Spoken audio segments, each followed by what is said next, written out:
খুব হ্রাস সময় কিন্তু বারবার দেখেন আমি একটা মন্তব্য করেছি যে কখন বয়স 30 বছর করে দেয় তার ঠিক ঠিকানা নেই, 30-32-এর মধ্যে রাখার চিন্তা ভাবনা করেছে, তাহলে কত ভয়াবহ বিষয়টা হয়ে যাবে। সো এবারই সুযোগ, আপনাকে এবারই পাস করতে হবে, না হলে কিন্তু বিপদে পড়ে যাবেন, সেই বিপদের আর শেষ থাকবে না। দ্যাটস ওয়াই আপনাকে যেভাবে পারেন একেবারে উঠে পড়ে লাগেন, না হলে কিন্তু পাস করা কঠিন হয়ে যাবে।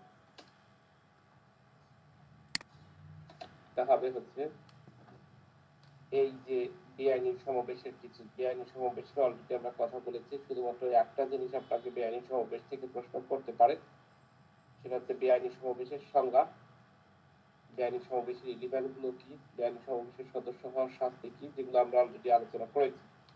আরেকটা প্রশ্ন আলোচনা করা হয়নি এখনো, বেআইনি সমাবেশ এবং দাঙ্গার মধ্যে পার্থক্য কি, এই প্রশ্নটা 2021 সালেও এসেছিল। বেআইনি সমাবেশ এবং দাঙ্গার মধ্যে পার্থক্য। তো এই যে বেআইনি সমাবেশ এবং দাঙ্গা, এটা তো আপনারা জানেন 41 নম্বর সেকশনে সাধারণত আমরা জানি বেআইনি সমাবেশের সদস্যের সংখ্যা 5 বা ততোধিক ব্যক্তি মিলিত হয়ে যদি বেআইনি কাজ করে তখন সেটাকে আমরা বেআইনি সমাবেশ বলি। আর এই বেআইনি সমাবেশটাই যখন সাধারণ উদ্দেশ্য বাস্তবায়নের জন্য শক্তি এবং বল প্রয়োগ করে বা উগ্রতা প্রকাশ করে, শক্তি বল প্রয়োগ বা উগ্রতা প্রকাশ করলে তখন সেটাকে দাঙ্গা বলে। এই বল প্রয়োগ এবং দাঙ্গা থেকে আমাদের প্রশ্ন হয় বল প্রয়োগ এবং দাঙ্গা কি, বল প্রয়োগ এবং দাঙ্গার মধ্যে পার্থক্য কি। একেবারে 41 থেকে এই প্রশ্নগুলো খুব ইম্পর্টেন্ট, এই প্রশ্নগুলো বিভিন্ন সময় পড়ছে। প্রশ্ন চ্যাপ্টার ওয়াইজ যদি আমরা বলি, চ্যাপ্টার ওয়াইজ প্রশ্ন কমন ফেলানো কঠিন, সহজ, কিন্তু হুবহুব আপনাকে প্রশ্ন কমন ফেলতে হলে আপনাকে পড়তে হবে, পড়ার কোনো বিকল্প নাই। তো আমরা রাউটিং এর সংজ্ঞা বা দাঙ্গার শাস্তিটা আমরা সংজ্ঞাটা পেয়েছি হচ্ছে 46 নম্বর সেকশন। বেআইনি সমাবেশটা যখন বাস্তবায়নের উদ্দেশ্যে সমাবেশে যোগদানকারী ব্যক্তিগণ কি করবে, উগ্রতা প্রকাশ করবে, বল বা উগ্রতা প্রকাশ করলে তখন সেটা রাউটিং হয়ে যাবে। রাউটিং এর শাস্তি কত বা বল প্রয়োগের শাস্তি কত, এই ধরনের প্রশ্ন। তাহলে সকল দাঙ্গাই কিন্তু বেআইনি সমাবেশ, কিন্তু সকল বেআইনি সমাবেশ দাঙ্গা না, এরকম প্রশ্ন আসতে পারে। কারণ বেআইনি সমাবেশের সদস্যের সংখ্যা শুধু বেআইনি সমাবেশ করলেই তো দাঙ্গা হবে না, বাট দাঙ্গা বা রাউটিং হতে হলে অবশ্যই বেআইনি সমাবেশের সদস্য হতে হবে। দ্যাটস ওয়াই এই ধরনের প্রশ্ন করতে পারে যে বেআইনি সমাবেশ, সকল বেআইনি সমাবেশই দাঙ্গা, কিন্তু সকল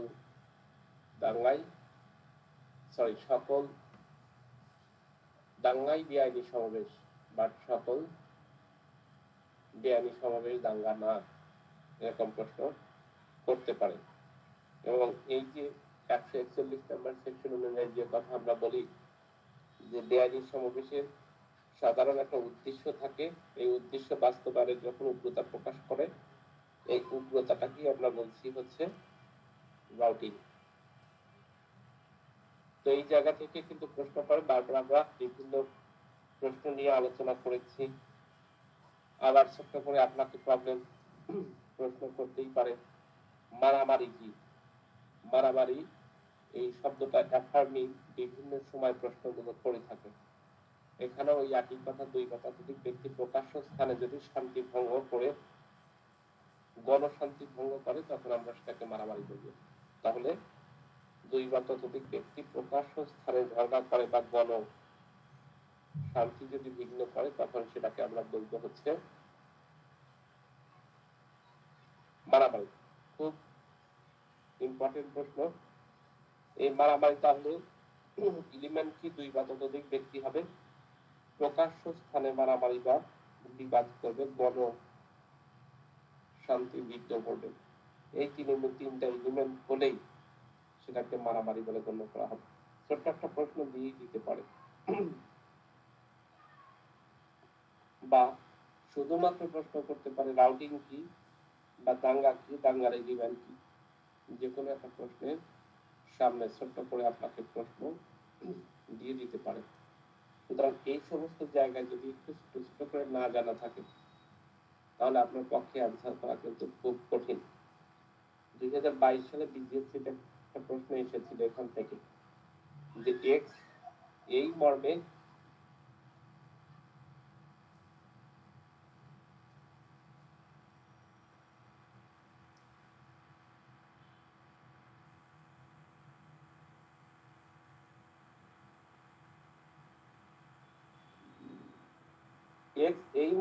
যা দায়ের করে যে 7 জন ব্যক্তি অবৈধভাবে সমাবেশ গঠন করে তার জমি ধান কাটা শুরু করে। এক্স উক্ত কাজে বাধা দিলে ওয়াই অন্য 10 জন অস্ত্রসহ এক্সকে আক্রমণ করে। সকল অভিযুক্তের বিরুদ্ধে 143, 147, 148 ধারায় অভিযোগ গঠন করা হয়। সাক্ষ্য প্রমাণে দেখা যায় যে প্রথমোক্ত যে 7 জন ব্যক্তি ছিল অন্যদের ভাড়া করে ধান কাটা শ্রমিক। আদালতের সকলকে দোষী সাব্যস্ত করার পূর্বে ধারাগুলোর সাজা প্রদান করেন, উক্তরূপ সাজার বৈধতা নিরূপণ করুন। এরকম একটা প্রশ্ন 2022 সালে এসেছিল। এই ধরনের প্রশ্ন যে প্রথম 7 জন ব্যক্তি অবৈধভাবে সমাবেশ গঠন করে ধান কাটা শুরু করে। এক্স বাধা দিলে ওয়াই আরো 8-10 জন অস্ত্র সহ নিয়ে আসে। আর কোর্ট কি করে, সবাইকে 143, 147 এবং 148 ধারায় অভিযোগ গঠন করে। সেই ক্ষেত্রে প্রথম 7 জন যে কাজের লোক ছিল, ভাড়াটিয়া, মানে ভাড়ায় কাজ করে, কিন্তু দোষী সাব্যস্ত করে সবাইকে কোর্ট সাজা দিয়ে দিল। সেই ক্ষেত্রে আমাদের করণীয় কি, বা উক্ত সাজার বৈধতা নিরূপণ করুন, এরকম প্রশ্ন করেছিল। তাহলে ওয়াই ও অন্য 10 জনের সাথে প্রথম 7 জনকে সাজা দেওয়া বৈধ কিনা সেটা আপনাকে নিরূপণ করতে বলল। আমরা ওয়াই এর সাথে কয়েকটা সেকশন যুক্ত করা হয়েছে, 143, 144, 148 নাম্বার সেকশন।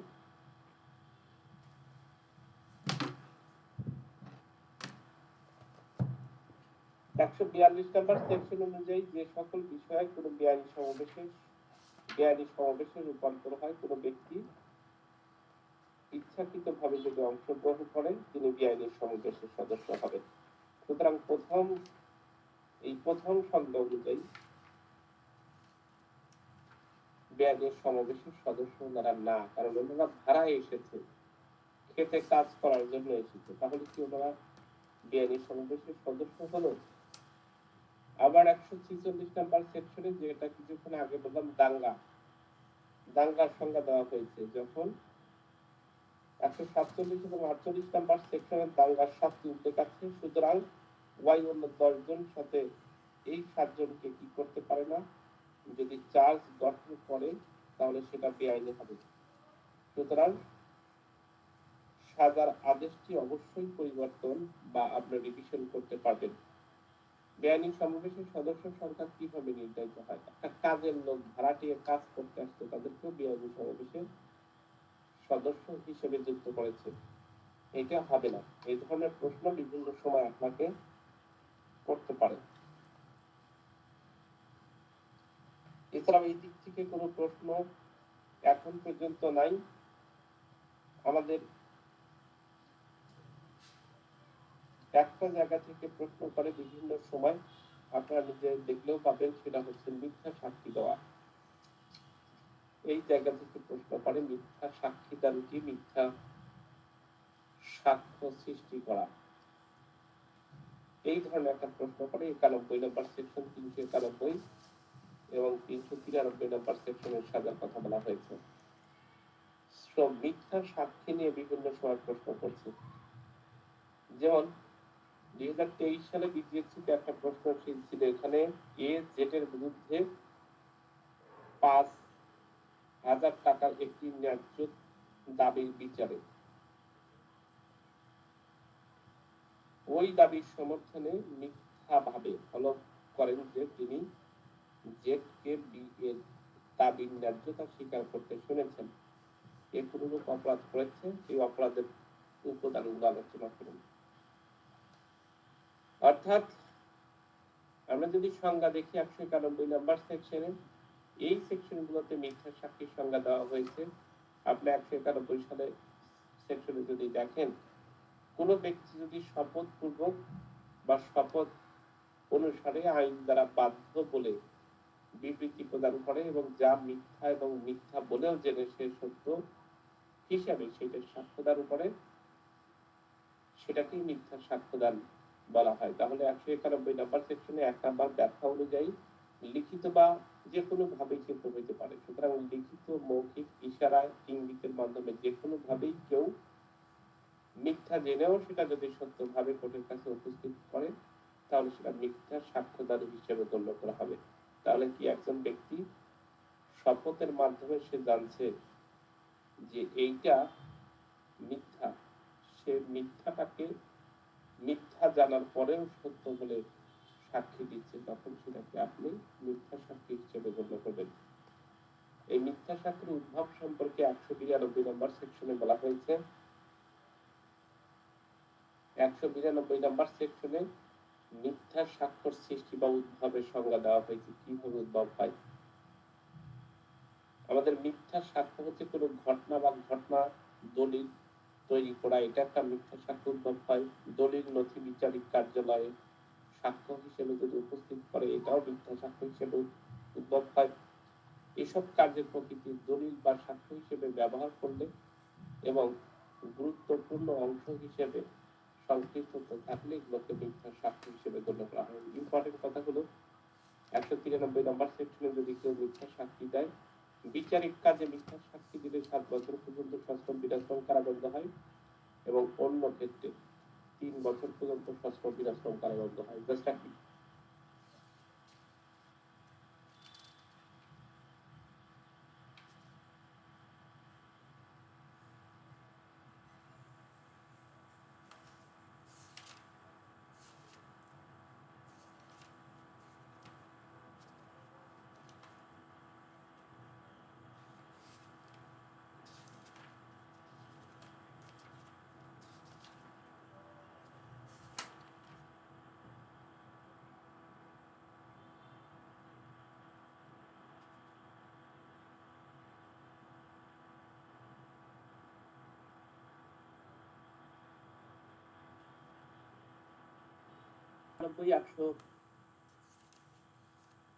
একানব্বই 92 এবং 93 থেকে প্রশ্ন হচ্ছে।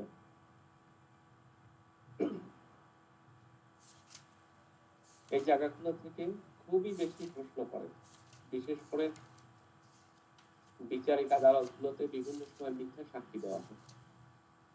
দ্যাটস ওয়াই এই মিথ্যা সাক্ষীর শাস্তির সম্পর্কে বলার জন্য বিভিন্ন সময় প্রশ্ন হয়। তো এই প্রশ্নটাও গুরুত্বপূর্ণ প্রশ্ন হিসেবে নিতে পারেন। মোট 10 থেকে 15টা প্রশ্ন যদি আমরা ভাগে বিভক্ত করি, তাহলে আমাদের আশা করি প্রশ্ন কমন পেয়ে যাবে দণ্ডবিধিতে। সো এই প্রশ্নগুলোর মধ্যে দণ্ডবিধির একটা গুরুত্বপূর্ণ প্রশ্ন হচ্ছে মিথ্যা সাক্ষী।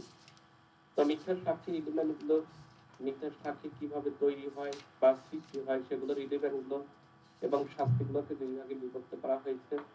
একটা 3 বছর, একটা 7 বছর। একটা হচ্ছে 7 বছর আর একটা হচ্ছে 3 বছর। যদি বিচারালয় মিথ্যা সাক্ষী দেওয়া হয় 7 বছর এবং অন্যান্য ক্ষেত্রে 3 বছর সাজার কথা বলা হয়েছে।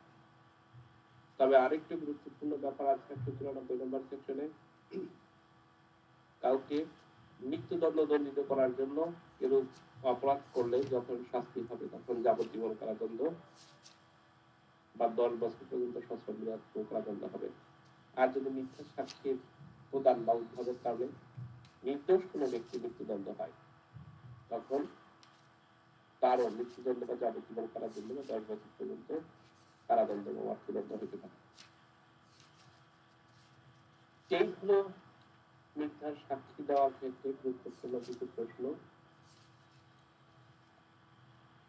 এই প্রশ্নগুলো থেকে কিন্তু প্রশ্ন সবসময় উঠছে। একেবারে আননোন প্রশ্ন বা আমরা কখনো পড়ি নাই, বুঝি নাই, এরকম কোনো কিছু না। বাংলাতে লেখা আছে, কোনো কিছু বুঝতে না পারলে গ্রুপে লেখেন, ইউটিউবে সার্চ দেন, আমাকে ফোন করেন, যেখান থেকে হোক শেখেন। আমি বারবার বলছি যে এটাই আপনাদের জীবনের শেষ পরীক্ষা হতে পারে। সেটা বিভিন্ন কারণে হতে পারে। হইতে পারে আপনি নিজেই অসুস্থ হয়ে যেতে পারে, হতে পারে আপনার যোগ্যতাই নাই, 32 বছর করে দিয়েছে, আপনি সেকেন্ড টাইম আর পরীক্ষা দিতে পারছেন না। সো আইনজীবী হওয়ার জন্য যেহেতু কষ্ট করেছেন, this is the last chance আমার কাছে মনে হয়। এইটা ভেবে সর্বোচ্চ ট্রাই করুন। বেশ কিছু গুরুত্বপূর্ণ উদাহরণ এখানে দিয়েছে যে এক্স নিজেকে সচিব হিসেবে পরিচয় দেয় এবং ওয়াইকে সচিবালয় চাকরি পাইয়া দেওয়ার জন্য 1 লাখ টাকা গ্রহণ করেন। এই ধরনের 170 নম্বর সেকশনের ঘুষের ব্যাপার নিয়ে কিছু কথাবার্তা ছিল। এটা নিয়ে জুডিশিয়ারিতে প্রশ্ন হচ্ছে, আমাদের এখান থেকে কোনো প্রশ্ন নাই। যেমন প্রশ্ন করে একটি ফৌজদারি মামলায় নিজেকে বি হিসেবে পরিচয় দিয়ে বিয়ের পরিবর্তে হাজিরা দেয়, দ্বন্দ্ববিধি কত নাম্বার সেকশন, এখান থেকে প্রশ্ন হয়। একটা প্রশ্ন হয়, একজন অনুবাদক, সে একটি শপথমূলক সঠিকভাবে অনুবাদ না করে অনুবাদ কাজ করতে আইন দ্বারা বাধ্য। যারা অনুবাদক তারা যে যে বিষয় আছে সেই সেই বিষয়গুলো তুলে ধরার দরকার, কিন্তু সে সঠিকটা না ধরে ব্যাঠিকটা মানে যেটা নাই, যেমন দেখবেন অনেক সময় কি হয়, দলিলের সার্টিফাই কপি উঠাইতে গেছেন, যেই দাগটা ব্যবহার করা হয়েছে আপনি বিক্রি করেছেন 5%, কিন্তু সেই জায়গায় দলিলের কাছে লেখা আছে 25%, 5-এর সামনে দুটো একটা 2 দিয়ে দিয়েছে। তাহলে এই যে যারা অনুবাদক কারক, তারাও কিন্তু অপরাধ করছে এই জায়গায়। ওই যে সেই 191 নাম্বার সেকশনে বিশ্বাস করে শপথমূলক ভাবে সে কি করা উচিত ছিল, তাকে সঠিকটা দেওয়ার কথা ছিল, কিন্তু সে বিচার কার্যে মিথ্যা ব্যবহার করেছে, ব্যর্থই 193 নম্বর সেকশন তার 7 বছরের সাজা হবে। এরকম বহু প্রশ্ন, বিভিন্ন উদাহরণ বিভিন্ন বইতে পাবেন। মিথ্যা সাক্ষীর সাজা কিভাবে হয়, মিথ্যা সাক্ষীর সাজা কিভাবে প্রবলেমেটিক প্রশ্ন বলতে কোনো প্রশ্ন নেই। আপনাকে সেকশনগুলো ভালোভাবে জানতে হবে এবং সেই অনুযায়ী লিখতে হবে। তাহলে আমাদের পড়ার প্রশ্নের সাথে সাথে লিখে ফেলেন। আমি যখন কথা বলছি, অনেকেই গাড়ির মধ্যে বসে, অনেকেই বাহিরে হাঁটতেছেন, কানের মধ্যে ইয়ারফোন দিয়ে শুনতেছেন, এটা কোনো পড়ার স্টাইল না। অনেকেই আর 2-3টে এরকমও দেখেছি যে 2-3টা মোবাইল একসাথে জোগাড় করে কোনো একটা কোচিং সেন্টারে আমার কথা একই সাথে 2-3টা দিয়ে শুনতেছেন, এরকম কোনো পড়ার স্টাইল না। আপনার খাতা কলম নিয়ে বসেন,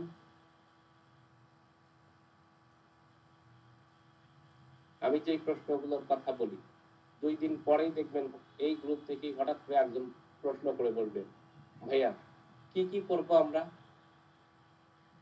হঠাৎ করে 5 দিন পরে 10 দিন পরে একজন আসবে, অথবা আমি যা পড়াচ্ছি সে কথাগুলো শুনবে না, হঠাৎ করে 3 দিন পরে এসে বলবে, ভাইয়া কি কি করবো ওখান থেকে, কি বলবেন আর।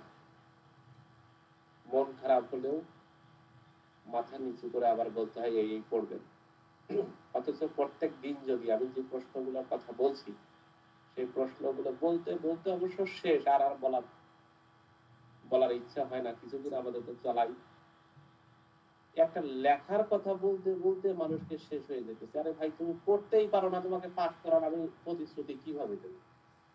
যাক, এখান থেকে আমি দূরে সরে যাবো, আমার আর সহ্য হচ্ছে না, মানুষকে আর সহ্য হচ্ছে না। আপাতত আপনাদের রিজেন্ডার জন্য হলেই হয়, এত ভালো মানুষ হওয়ার দরকার নেই। মানুষ কথা শোনে না, অহেতুক মানুষের পিছনে সময় দেওয়ার পরিবর্তে নিজের প্রতি সময় দিলে ভালো করতে পারবো। আমার কাছে মনে হয় আরো ভালো করতে পারবো। একেবারে সময়ের ভয়াবহতা, এত গুরুত্বপূর্ণ সময়, এত গুরুত্বপূর্ণ কাজ বাদ দিয়ে আমি আপনাদেরকে পড়াই, আপনারা ভাবতেও পারবেন না যে কি গুরুত্বপূর্ণ কাজ বাদ দিয়ে আমি পড়াই। আর আপনার লেখা আপনি লেখেন এতকার বাংলাদেশে মনে হয়, আমি একেবারে গ্যারান্টি দিয়ে বলবো, বাংলাদেশে মনে হয় আমি একমাত্র লোক যে এত মানে একদিন মিস যাবে বা একদিন একেবারে বাড়ি থেকে এসে প্যান্ট না খুলে জামা না খুলে দিকে ডাইরেক্ট পড়াই যাবো, তোমাকে মানুষ শিখুক। একজন দিলে দেয়, না দিলে না দেয়, পড়লে পড়ে, না পড়লে না পড়ে, চলছে। যাই হোক, বাদ দেই। আমরা গুরুত্বপূর্ণ আর একটা গুরুত্বপূর্ণ প্রশ্ন, তাহলে আমাদের গুরুত্বপূর্ণ প্রশ্নগুলো হয়েই যাচ্ছে। 34 নাম্বার সেকশন, 149 নাম্বার সেকশন থেকে প্রশ্ন হয়। 149 আবার পড়তে গেলেই আমাদেরকে সাথে সাথে 141 থেকে 146 পর্যন্ত পড়তে হয়। বেআইনি সমাবেশ কি, বেআইনি সমাবেশের সদস্য কারা, বেআইনি সমাবেশের শাস্তি কি, বেআইনি সমাবেশটা কখন রাউটিং এ পরিবর্তন হয়, রাউটিং এর শাস্তি কি, এরপরে সাথে সাথে রাউটিং এবং মারামারির মধ্যে পার্থক্য কি বা বেআইনি সমাবেশের পার্থক্য কি, এরকম একটা প্রশ্ন। তাহলে একটা যদি সেট ধরি আমরা, বেআইনি সমাবেশ থেকেই 149 থেকে বেআইনি সমাবেশ, তার সাথে 34, এই একটা প্রশ্ন প্রত্যেক বছরই আসতেছে। বিভিন্ন প্রকার শাস্তির ব্যাপারে একটা কথা বলেন, এটা খুব সহজ জিনিস, যে কোনো সময় বললে আপনি 5 ধরনের শাস্তির কথা বলা আছে, সর্বোচ্চ শাস্তি থেকে সর্বনিম্ন শাস্তি লিখে ফেলতে পারবেন। দ্বিতীয় প্রশ্ন হচ্ছে সবচেয়ে গুরুত্বপূর্ণ প্রশ্ন, right of private defence and general exception. প্রশ্ন এখান থেকে প্রত্যেক বছরই করে, জেনারেল এক্সেপশন এবং রাইট অফ প্রাইভেট ডিফেন্স। তাহলে এটা একটা, তাহলে দুইটা প্রশ্ন আমরা, যদি বড় বড় প্রশ্ন, দুইটা প্রশ্ন হয়ে গেল। নাম্বার 3 হলো গুরুত্বপূর্ণ প্রশ্নের মধ্যে হচ্ছে ক্রিমিনাল কনস্পাইরেসি। তারপরে হচ্ছে আরেকটা প্রশ্ন কালকে করিয়েছি, সেটা হচ্ছে অ্যাবেটমেন্ট। অ্যাবেটমেন্ট। হ্যাঁ কি স্যার বলছিল অ্যাবেটমেন্ট। অপরাধের অ্যাবেটমেন্ট, অ্যাবেটমেন্ট বা অ্যাবেটর, সেখানেও 108 এর 1, 2, 3 এর যে ব্যাখ্যা, সেখান থেকে প্রবলেমেটিক প্রশ্ন করছে, এবং অ্যাবেটরের শাস্তি বা প্রবলেমেটিক প্রশ্ন করলে ওখান থেকে প্রশ্ন করে যে অ্যাবেটরের নির্ধারিত শাস্তি নাই বা আছে কিনা আলোচনা করুন। অ্যাবেটর এবং কনস্পাইরেসি নিয়ে একটা প্রশ্ন ধরতে পারেন। তাহলে প্রশ্ন কয়টা হলো? 3টা থেকে 3টা হয়ে গেল। লাস্ট আজকে আবার আরেকটা প্রশ্নের কথা বললাম, সেটা হচ্ছে মিথ্যা সাক্ষ্যদান। মিথ্যা সাক্ষ্যদান কি, মিথ্যা সাক্ষ্যদান, মিথ্যা সাক্ষী কিভাবে প্রস্তুত হয়, মিথ্যা সাক্ষীর শাস্তিগুলো কি, খুব ইম্পর্টেন্ট একটা প্রশ্ন, এবং এখান থেকে প্রবলেমেটিক প্রশ্ন করে ফেলতে পারে। সো এই যে 3-4টা প্রশ্ন হয়ে গেল, সেট সেট করে আপনি লিখে ফেলেন, সেট সেট ভাবে পড়েন, বারবার বুঝতে চেষ্টা করেন, বারবার বুঝে বুঝে লেখেন যে আসলে কি বলার চেষ্টা করলে। এমনি তো বলা যায়, এমন শব্দ ব্যবহার করেন, এমন শব্দ আমি পড়া জিজ্ঞেস করলে বলেন, যেটা আপনি কি থেকে কি লিখবেন আমি নিজেই বলতে পারবেন কিনা সেটাই তো সম্ভব না। আমি শুনেই তো আমি বুঝতে পারতেছি না যে কি কঠিন জিনিস, লিখবেন কি আর যে পড়বে সেই করবে, আগে তো বুঝতে হবে। তো 191, 92, 93, 94, এগুলোর পরে সোজা চলে যাবেন, আর কোনো প্রশ্ন নাই, এখানে সোজা প্রশ্নগুলো চলে গেছে একেবারে আমাদের সেই একেবারে সবচেয়ে গুরুত্বপূর্ণ প্রশ্ন, সেটা হলো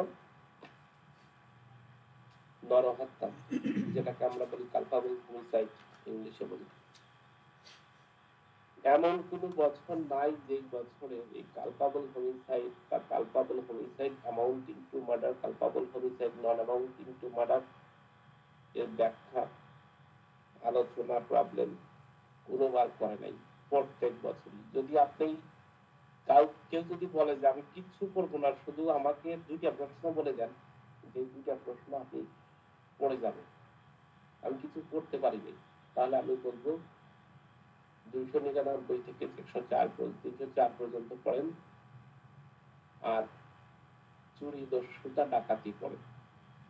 এই দুইটা প্রশ্ন পড়ে যান, আল্লাহ মাপালেও মাপানোর সম্ভাবনা সবচেয়ে বেশি। যদি কার একেবারে 2 ঘন্টা হাতে আছে, আমি কি দেখে যাব, এই 2 ঘন্টার প্রস্তুতি হচ্ছে এটা। আমার কথা বুঝতে পেরেছেন? তাহলে কি গুরুত্বপূর্ণ ভাবে আমি এটাকে আপনাকে বলার চেষ্টা করছি, কতটুকু গুরুত্ব দিয়ে বলার চেষ্টা করছি। শুধু যদি আমাকে বলেন যে ভাই আমি 2 ঘন্টা সময় পেয়েছি, আমি কি পড়ে যাব, আপনার 2 ঘন্টার মধ্যে এটা পড়ে যাওয়া। তো এখানে একেবারে খুবই গুরুত্বপূর্ণ প্রশ্ন, কালপাবল হোমিসাইড বলতে কি বোঝেন, বা নরহত্যা বলতে কি বোঝেন, নরহত্যা কখন খুন হয় এবং কখন খুন হয় না, উদাহরণ সহ আলোচনা করুন। এই একটা প্রশ্নই সব অধিকাংশ কথা চলে আসে। নরহত্যা বলতে নিন্দকীয় নরহত্যা বা নরহত্যা বলতে কি বোঝেন, যেভাবেই বলেন না কেন, নরহত্যা বলতে কি বোঝেন বা নিন্দকীয় নরহত্যা বলতে কি বোঝেন, নরহত্যা কখন খুন হয় এবং কখন খুন হয় না, ব্যাখ্যা করি।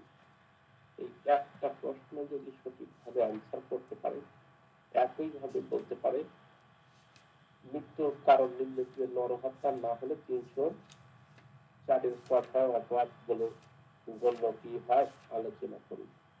বিভিন্ন ভাবে প্রশ্ন করার চেষ্টা করেন। একটা প্রশ্ন সবচেয়ে গুরুত্বপূর্ণ, আগে একেবারে যে কথা বললাম যে আগে প্রশ্ন কমন পাওয়া যাইত, এখনো আমার মনে আছে, আমি বার কাউন্সিলে ইংলিশে পরীক্ষা দিয়েছি, আমি একটা প্রশ্ন মুখস্থ করছিলাম, ওই একটাই প্রথম প্রশ্নটাই ওইটা লিখছিলাম, সেটা হচ্ছে কালপাবল হোমিসাইড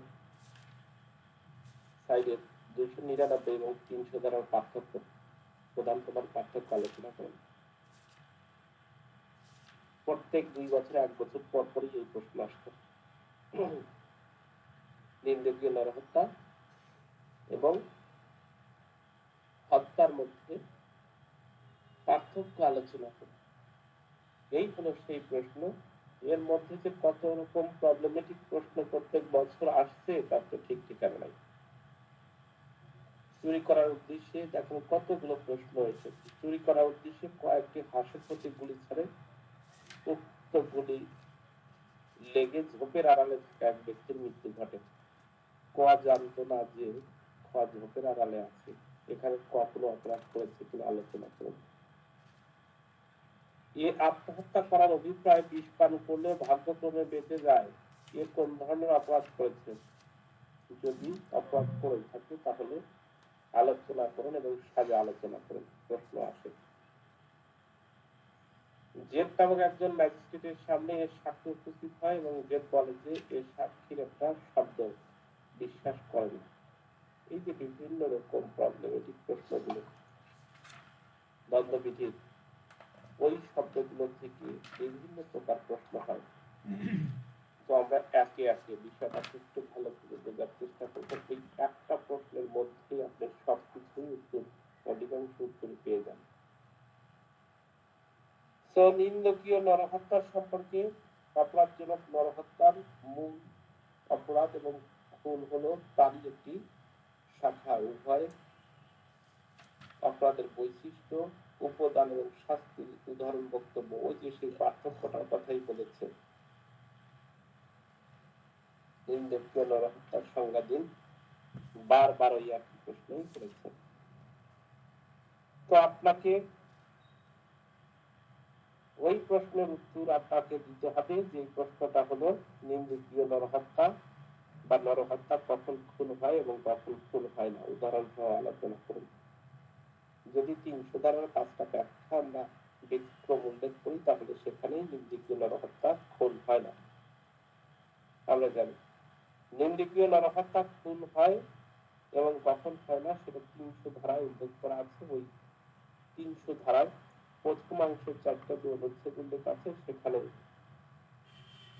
নির্দিষ্ট নরহত্যা খুন হয়।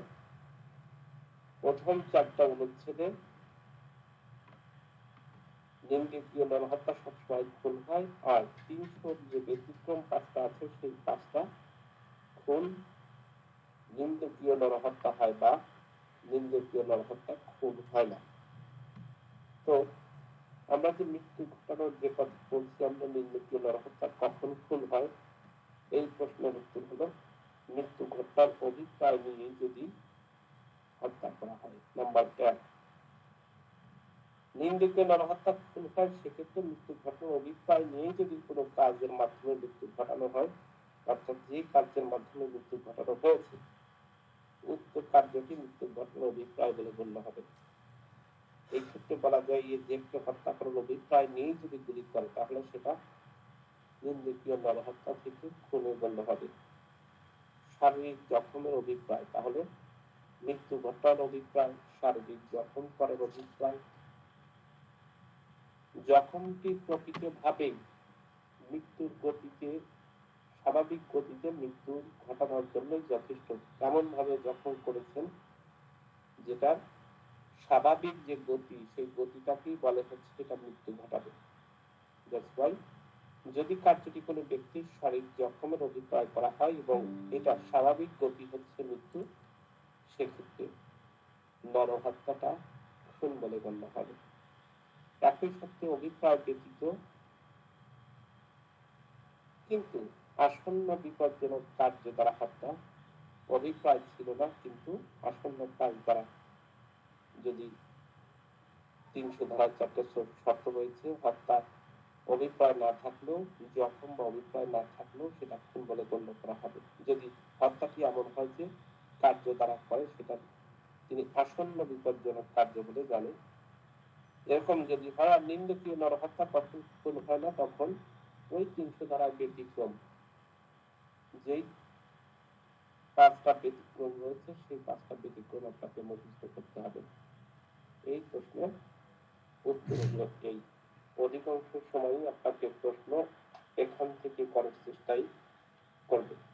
আপনাকে নিন্দকীয় নরহত্যার যদি সংজ্ঞা দেওয়া হয়, দেখবেন নিন্দকীয় নরহত্যা বা খুনের সংজ্ঞা প্রায় কাছাকাছি। কোনো কার্যের দ্বারা যদি মানুষকে হত্যা করা হয়, হত্যাটা যদি এমন হয় যে মৃত্যু ঘটানোর উদ্দেশ্য নিয়ে, শারীরিক জখম ঘটানোর উদ্দেশ্য নিয়ে, এবং এমন সম্ভাব্য মৃত্যু ঘটাতে পারে জেনে যদি কাজ করে, তখন সেটাকে আপনি নিন্দকীয় নরহত্যা পাবেন। ঠিক একইভাবে যদি আমরা খুনের কথা বলি, ঠিক একই কথা বলতে দেখবেন নিন্দকীয় নরহত্যা অপেক্ষা একটু মারাত্মক প্রকৃতির অপরাধী হচ্ছে খুন। সেক্ষেত্রে 4টা শর্তের কথা উল্লেখ করেছে, এই শর্তগুলো নিন্দকীয় নরহত্যা থেকে খুনে চলে যায়।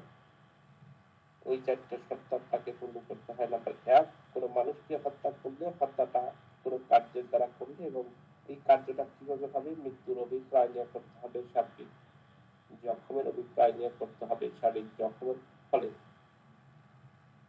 সম্ভাব্য গতি থাকবে মৃত্যু, কার্য আসন্ন বিপদ জেনেও সেটি অবশ্যই সকল সম্ভাব্যতাতে মৃত্যু ঘটাবে এবং দৈহিক জখম ঘটিয়ে মৃত্যু ঘটাবে। তখন সেটাকে আমরা নিন্দকীয় নরহত্যা থেকে খুনে রূপান্তর করে ফেলবো।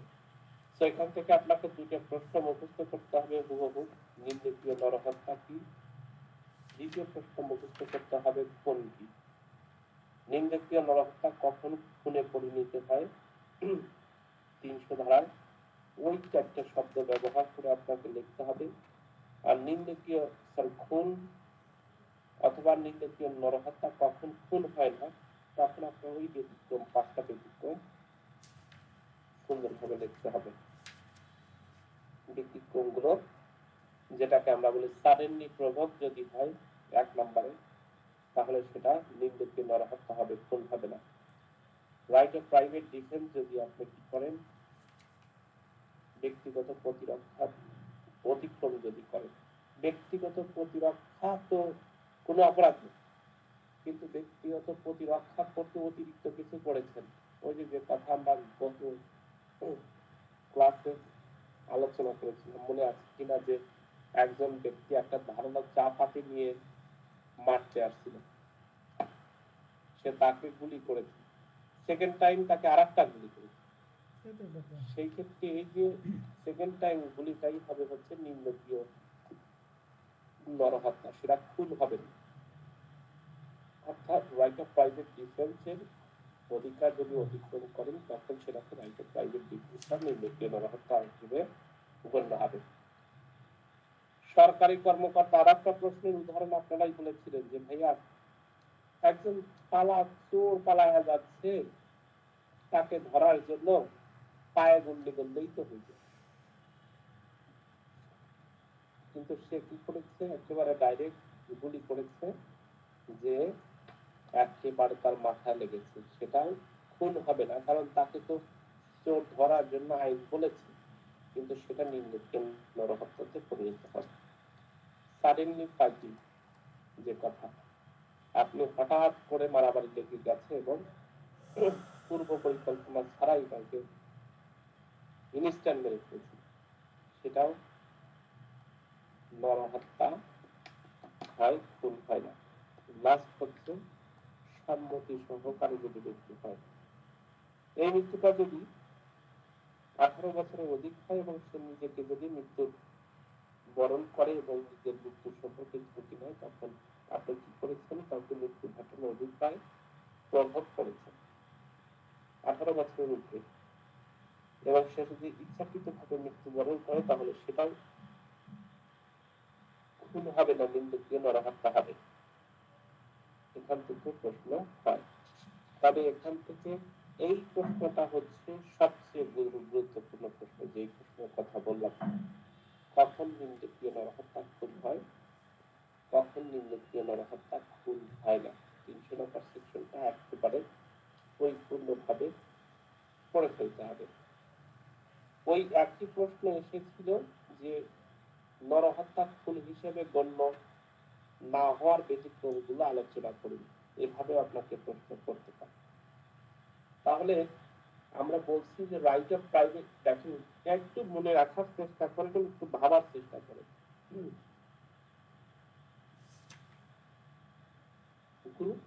গুরুতর বা আকস্মিক উত্তেজনার ফলে মৃত্যু ঘটিয়েছে, কাউকে মেরে ফেলা তো সেটা অপরাধী, তাই না?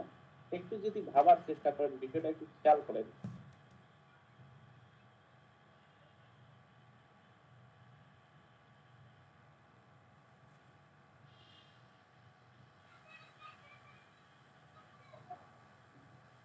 রাগান্বিত হয়ে সাডেনলি প্রভোক হয়েছে, যে কথা আমরা একটা উদাহরণে বারবার পড়ি,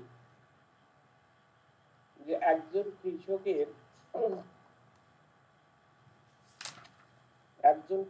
একটা বোন ছিল, অত্যন্ত প্রিয় তার বোন, তার বাবা মা কেউ ছিল না, একটা বোন ছিল তার খুব কাছের বোন।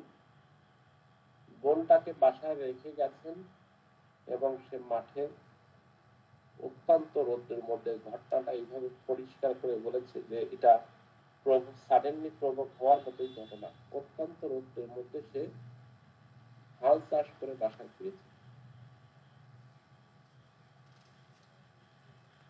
তো এই হাল চাষ করে ফেরার পরে বাড়িতে এসে দেখেন তার এই যে সবচেয়ে প্রিয় যে বোনটা, সেটা একটা ছেলের সাথে অনৈতিক সম্পর্কে একেবারে সামনাসামনি তার চোখে পড়ে যায়, যে তারা ওই অনৈতিক সম্পর্কের মধ্যেই রয়ে গেছে, সামনাসামনি তাকে দেখতে পায়।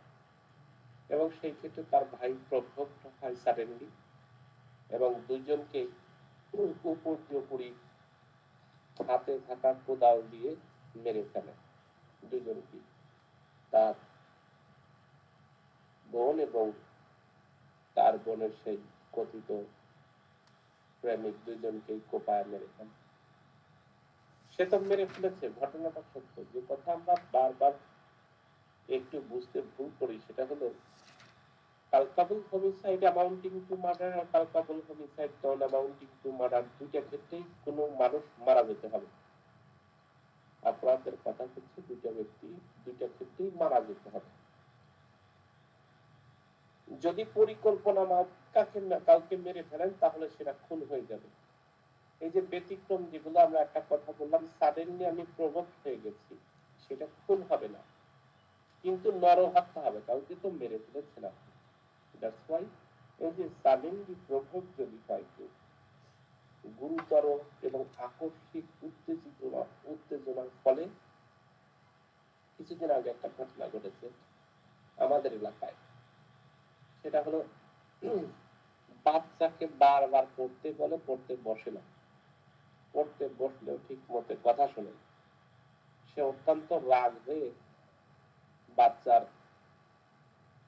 একটা থাপ্পড় দিচ্ছে, রাগান্বিত হয়ে জোরে সরে একটা থাপ্পড় দিয়েছে এবং ওই এক থাপ্পড়েই তার বাচ্চাটা মারা গেছে। এখন তার কিন্তু পরিপূর্ণ পরিকল্পনা বা অভিপ্রায় ছিল না যে তার বাচ্চা, নিজের বাচ্চাকে সে মেরে ফেলবে, বাট এই যে পরে না বারবার বলার ফলে সে অনেক কষ্ট করে হয়তো বা অফিস থেকে এসেছে, অফিস থেকে এসে দেখে যে তার বাচ্চাকে পড়ানোর কথা বলার পরেও তার বাচ্চা পড়ছে না, সে সাডেনলি প্রভোক্ট হয়েছে এবং মেরে ফেলেছে। একটা চড়ের কারণে দুর্ঘটনা বলতে যেভাবেই হোক এটা মরে গেছে।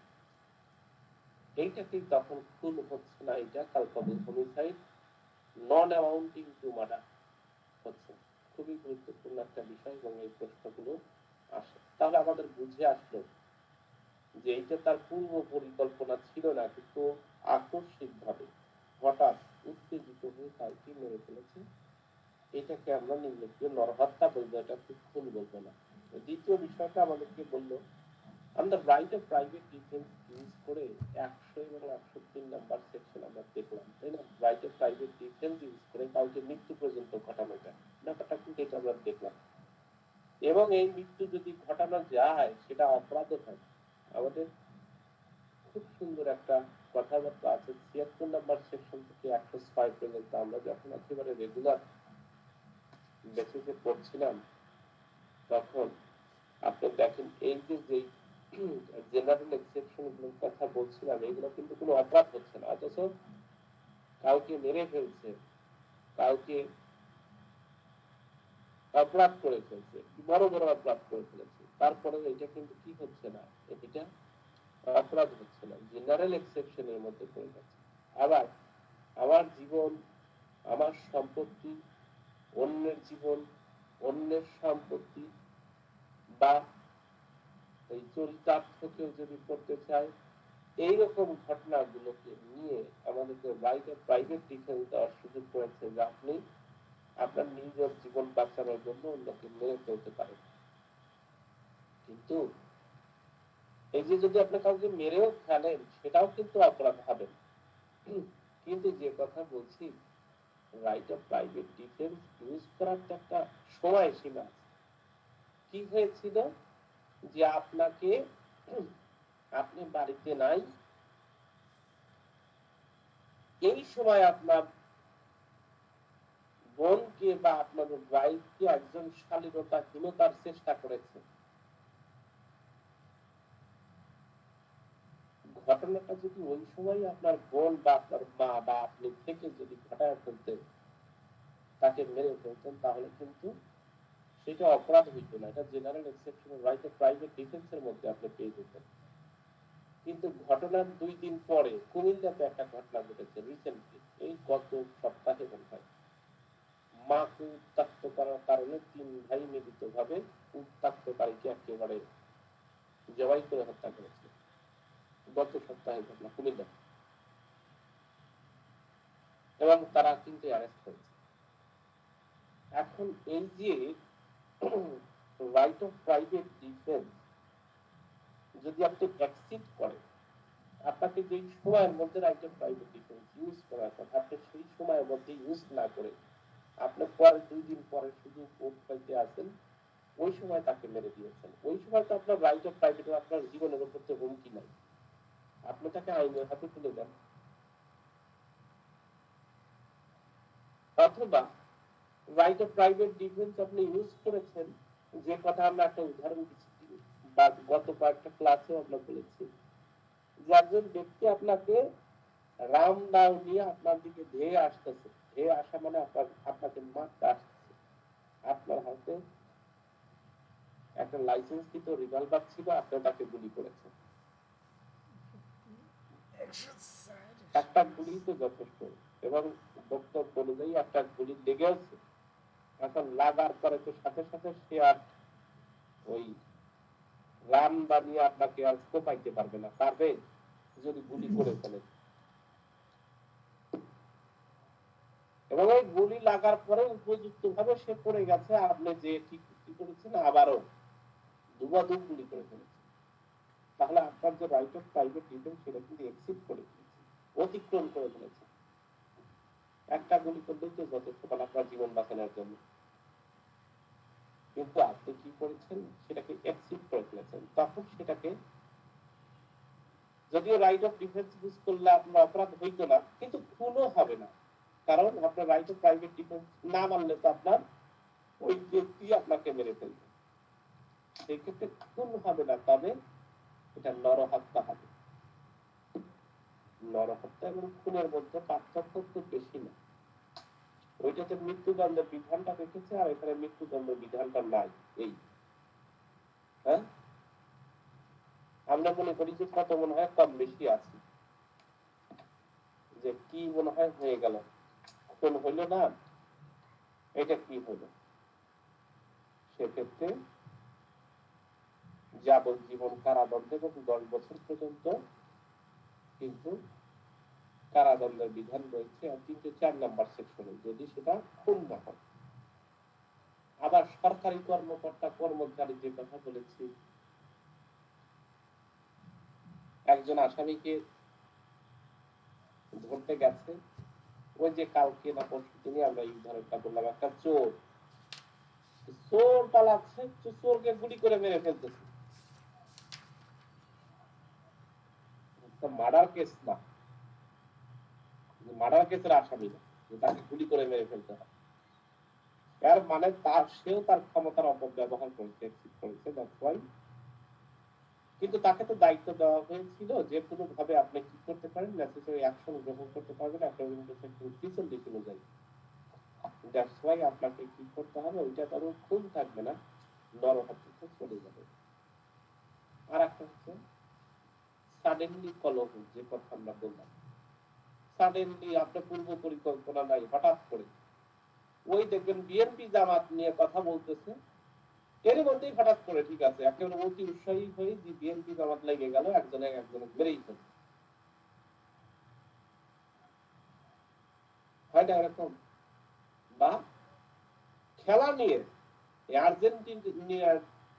আর্জেন্টিনার ব্রাজিল নিয়ে খেলা নিয়ে কথা কাটাকাটি হয়েও মানুষ কিন্তু তাদের মেরে দিচ্ছে, সেখানে কিন্তু কোনো পূর্ব সত্যতা। এই যে যে কথাগুলো বললাম, একটু স্বাভাবিক একেবারে নিশ্চিন্তা করে ভাববেন যে কেন এটা মার্ডার হলো না, অথচ এটা কালপাবল হোমিসাইড হইল। একটু যদি আপনি বোঝেন, তাই আপনি গট করে লিখতে পারবেন, কোনো সমস্যা নাই। কখন culpable homicide non amounting to murder হয়, আর কখন culpable homicide amounting to murder হয়, এই জিনিসটা একটু মনোযোগ দিয়ে যদি দেখেন, আমার কাছে মনে হয় যে একেবারে সারা জীবনের জন্য হয়ে যাবে, আপনার প্রবলেম থাকার কথা না। একই সাথে ওই যে কথা বললাম, এখন একটু কম আসে, ক্যাশ দিয়ে দেয়, বাট একেবারে হটকেক টাইপের প্রশ্ন হচ্ছে 299 এবং 300 ধারায় পার্থক্য আলোচনা করুন। বারবার এই প্রশ্নটাও দিয়ে দেয়, আপনাকে বিভিন্ন সময় বলবে culpable homicide amounting to murder এবং culpable homicide non amounting to murder মধ্যে পার্থক্য আলোচনা করব। একটা প্রশ্ন 2004 এর একটা প্রশ্ন দেখেন, একটা প্রশ্ন আলোচনা করেছে যে একজন ট্রাক ড্রাইভার বস্তিতে থাকে, ও আচ্ছা সে কথা, এটা আবার বস্তির উদাহরণ দিয়েছে, ওই যে তার ছোট বোনের কথা বললাম, জোড়াখুন। এক এক জায়গায় এক এক ভাবে উদাহরণ দিয়েছে। তারপরে ঝোপের আড়ালে কাউকে মেরে ফেলেছে, লিখবেন এরকম টাইপের। মুরগি চুরি করতে গেছে, মুরগি মারতে গেছে, বাঘ মারতে গেছে, অমুক করতে গেছে, তমুক করতে গেছে, কিন্তু হঠাৎ করে অন্য একজন এসে সামনে দাঁড়ায় গেছে এবং মেরে মারা গেছে। এই টাইপের প্রশ্নগুলো এখান থেকে করে। তাহলে আপনাকে এখান থেকে যে প্রশ্নগুলো সবচেয়ে বেশি হচ্ছে culpable homicide amounting to murder এবং culpable homicide not amounting to murder. Difference between culpable homicide amounting to murder and culpable homicide non amounting to murder. What do you mean by culpable homicide and what do you mean by culpable homicide amounting to murder? প্রশ্ন করেই দিতে পারেন। ব্যতিক্রমগুলো general exception গুলো আলোচনা করুন এবং culpable homicide কখন, নরহত্যা কখন খুন হয়, খুন কখন নরহত্যা হয়, শাস্তি সহ আলোচনা করুন। বিভিন্ন প্রবলেমেটিক প্রশ্ন যে কথা বললাম, যে উদাহরণগুলোর কথা বললাম, সেই উদাহরণ থেকে বিভিন্ন ভাবে প্রশ্ন করে। তো এই প্রশ্নটা অত্যন্ত গুরুত্বপূর্ণ প্রশ্ন এবং এই প্রশ্ন থেকে কিন্তু প্রশ্ন হবে। অলরেডি 5টা প্রশ্নের কথা আমি আজকে বললাম, আজকে এটা সহ মোট 5টা প্রশ্নের কথা বললাম। এই 5টা প্রশ্নের মধ্যে দেখবেন হয়তো বা কমন পেয়ে চলে যাবেন। তো এই 5টা প্রশ্ন যারা এখনো গ্যাপ আছে, আপনি ঠিক মতো পড়তে পারেন না, আমাদের সর্বোচ্চ 8 থেকে 10টা প্রশ্ন করলেই হয়ে যাবে। মোটামুটি আর 4-5টা প্রশ্ন করলেই আমাদের দ্বন্দ্ববিধি হয়ে যাবে। তো যারা পড়েন নাই, এই 4-5টা প্রশ্নের কথা বলেছি, তারা আবারও বলছি পড়ে ফেলেন।